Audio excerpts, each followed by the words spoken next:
वहीं कृषि विभाग ने 2 कंपनियों को ब्लैकलिस्ट कर दिया है। अहमदाबाद और दिल्ली की कंपनी 3 साल के लिए ब्लैकलिस्ट हो गई है। दरअसल ये कंपनियां हैं मैसर्स लल्लूजी एंड सन्स अहमदाबाद और Messrs expo events and exhibits. नई दिल्ली ब्लैकलिस्ट संभागीय किसान महोत्सव जोधपुर के लिए दोनों कंपनियों ने निविदा डाली थी। तकनीकी जांच में ही 2 फर्मों के बीच हित विरोध पाया गया। पिछले साल 30 जून से 1 जुलाई तक आयोजित हुआ था किसान महोत्सव। कृषि विभाग ने आदेश जारी कर दोनों ही फर्मों को ब्लैकलिस्ट कर दिया है। विभाग ने फर्मों की बैंक गारंटी और डीडी की राशि भी जब्त कर ली। कृषि विस्तार अतिरिक्त निदेशक ने 3 साल के लिए इन्हें ब्लैकलिस्ट कर दिया है। बड़ी खबर, अहम जानकारी आप तक पहुंचा रहे हैं, क्योंकि जिस तरीके से किसान महोत्सव हुआ था ये अपने आप में बेहद खास था। बड़ी बड़ी बातें कही जा रही थी, लेकिन उसी से जुड़ी जो कि निविदा के लिए कंपनियों ने डाली थी, वो 2 महत्वपूर्ण कंपनियां अब ब्लैकलिस्ट हो गई हैं 3 साल के लिए। इसके पीछे क्या आधार क्या रही, क्या वजह रही, क्या मायने रही, ये भी जानने बेहद जरूरी है। मैसर्स लल्लूजी एंड सन्स अहमदाबाद और Messrs expo events and exhibits, ये 2 कंपनियां संभागीय किसान महोत्सव जोधपुर के लिए दोनों ने ही निविदा डाली थी। तकनीकी जांच में दोनों ही फर्मों के बीच हित विरोध पाया गया था। वरिष्ठ सहयोगी विनोद सिंह चौहान हमारे साथ जुड़ चुके हैं, ज्यादा जानकारी उनसे लेंगे।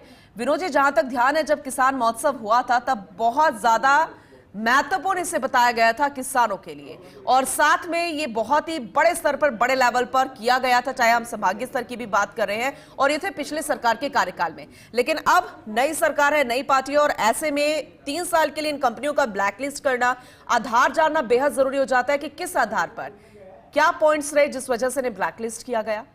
जी बिल्कुल, देखिए इवेंट मैनेजमेंट एजेंसी के रूप में इन दोनों ने बोलीदाताओं ने अपनी अपनी निविदा डाली थी।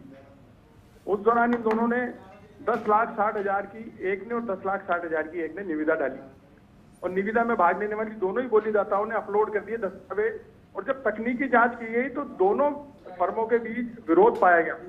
बाद में दोनों फर्मों ने एक लेटर जारी करा, उस लेटर में ये कह दिया कि हम तो एक ही कंपनी है और हमने अलग अलग डाल करके गलती कर दी, हम दोनों एक ही कंपनी है, हमें ये काम दे दिया जाए इवेंट मैनेजमेंट का, जो बड़ा काम था।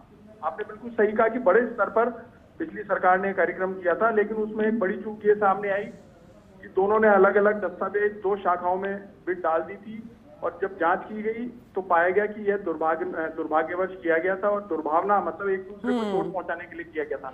इसी चीज को देखते हुए सत्यनिष्ठा जो संहिता का उल्लंघन पाया गया और दोनों बोलीदाताओं को डीबार कर दिया गया। बड़ी बात यह है कि दोनों ने जो 10,60,000 की रकम जमा कराई थी उसे भी विभाग ने जब्त कर लिया है, और 23 तारीख को जो आदेश जारी हुए हैं, 23 अप्रैल 2024 को आदेश जारी हुए, उससे लेकर के अगले 3 साल तक इन्हें डीबार किया गया, ब्लैक लिस्ट किया गया है, ताकि ये सनद रहे कि किसी प्रकार का कोई भ्रष्टाचार अब नहीं चलेगा। लेकिन निविदाओं में लगातार भ्रष्टाचार होते रहे, लेकिन अब कृषि विभाग इस बात को लेकर के सारी चीजों की तस्दीक कर रहा है कि कौन कौन सी कंपनियां, बोलीदाता कंपनियां कब कब पिछले सरकार में निविदाएं डाली गई थी और किन किन कारणों से निविदाएं निरस्त हुई। और अब यह देखा जा रहा है कि अब जो निविदाएं डलेंगी वो नियमों के अनुसार होगी, बिल्कुल पारदर्शिता से डलेंगी। तो इसी के लिए ये पहली फर्म है जिसे देखिए बड़ी फर्मों को डीबार किया गया है, जो अगले 3 वर्ष तक किसी भी प्रकार की निविदा जारी नहीं कर पाएंगी। चलिए ठीक है, बहुत शुक्रिया विनोद जी विस्तार से इस जानकारी के लिए।